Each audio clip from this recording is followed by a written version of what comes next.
نبی کریم صلی اللہ علیہ وسلم نے فرمایا، جو شخص کسی کا حق ماننے کے لیے قسم کھائے وہ اللہ سے اس حال میں ملے گا کہ اللہ اس پر ناراض ہوگا۔ رسول اللہ صلی اللہ علیہ وسلم نے فرمایا، جس نے کہا میں اللہ رب ہونے، اسلام کے دین ہونے اور محمد صلی اللہ علیہ وسلم کے رسول ہونے پر راضی ہوں، اس کے لیے جنت واجب ہوگی۔ نبی کریم صلی اللہ علیہ وسلم نے فرمایا، پانی پلانا ایسا صدقہ ہے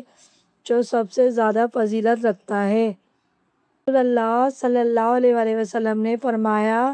تم میں سب سے زیادہ عزیز مجھے وہ شخص ہے جس کی عادت و اخلاق سب سے عمدہ ہو۔ رسول اللہ صلی اللہ علیہ وسلم نے فرمایا، میرا نام محمد بھی ہے اور احمد بھی، میں ماہی ہوں جس کے ذریعے اللہ کفار کو مٹاتا ہے، اور میں حاشر ہوں جس کے قدموں تلے لوگ جمع کیے جائیں گے۔ رسول اللہ صلی اللہ علیہ وسلم نے فرمایا، جنت کی خوشبو 500 برس کی راہ تک پہنچتی ہے، مگر ماں باپ کا نافرمان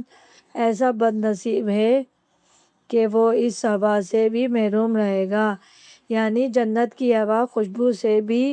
نہیں سونگھ سکے گا، بہت دور رہے گا، قریب نہیں آ سکے گا۔ حضرت ابو ہریرہ فرماتے ہیں کہ میں نے نبی صلی اللہ علیہ وسلم سے زیادہ حسین کوئی نہیں دیکھا،